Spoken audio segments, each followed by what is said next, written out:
Very good. आप बताइए, बिहार में किन दो धर्मों का उदय हुआ ईसा पूर्व?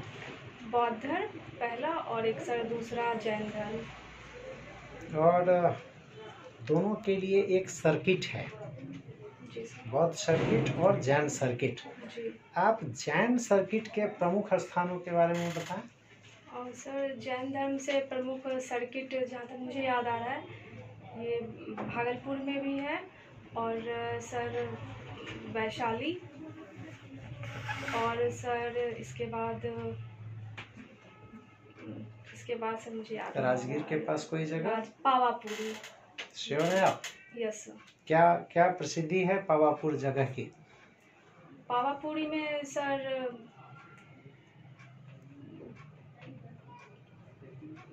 याद नहीं आ रहा मुझे। कोई बात नहीं। पटना के 3 ऐतिहासिक स्थल के नाम बताइए और बताएं कि यह किस लिए प्रसिद्ध है। पटना के सर 3 ऐतिहासिक स्थल तो ये बुलंदी बाग है सर, कुम्हराड़ है, और फिर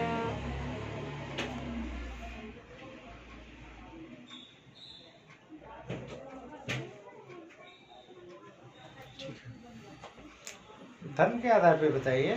सिख धर्म का कुछ है? Yes sir. क्या है? सिख धर्म का सर ये जो सर पटना सिटी में जो है वो गुरुद्वारा है। अच्छा, क्या विशेषता है उस गुरुद्वारे की? उस गुरुद्वारे में सर जो हमारे यानी बौद्ध धर्म के सिख धर्म के जो सर 10वें जो गुरु गोविंद सिंह थे सर, उनका ये जन्म स्थल है। Very good. प्रकाश पर्व भी मनाया जाता है? Yes sir.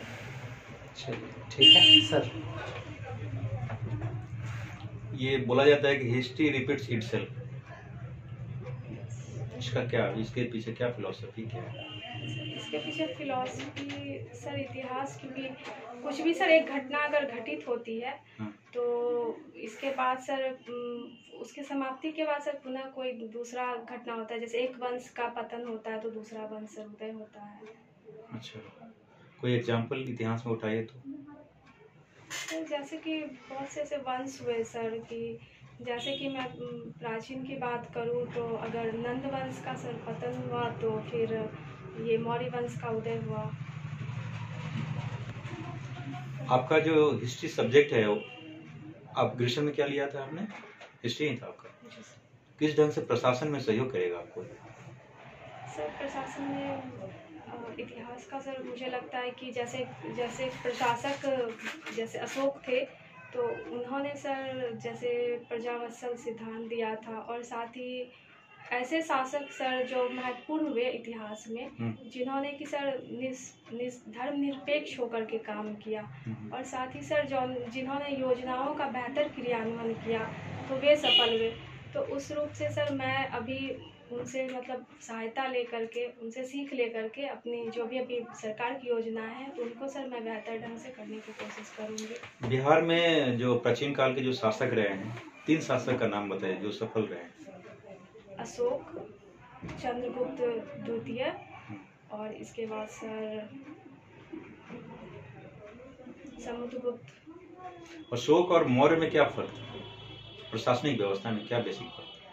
सर अशोक भी तो मौर्य वंश से ही थे। जो चंद्रगुप्त द्वितीय की बात कर रही हैं आप जी, और अशोक, दोनों में क्या फर्क है? सर अशोक जो थे ये मौर्य वंश से थे और चंद्रगुप्त द्वितीय जो थे वो गुप्त वंश से थे।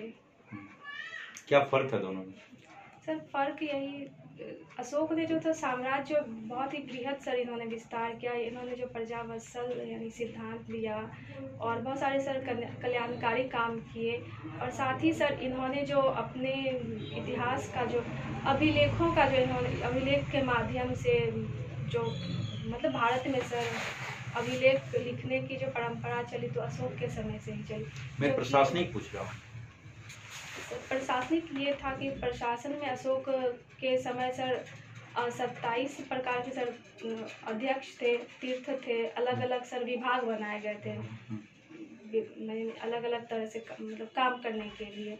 और चंद्रगुप्त द्वितीय के सर प्रशासन में जो था वो उन्होंने सर युद्ध के मतलब माध्यम से वैवाहिक संबंध स्थापित करके सर उन्होंने अपने साम्राज्य का विस्तार किया था।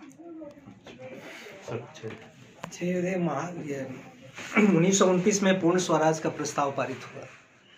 महात्मा गांधी ने 11 मांगे रखी लॉर्ड इरविन के सामने।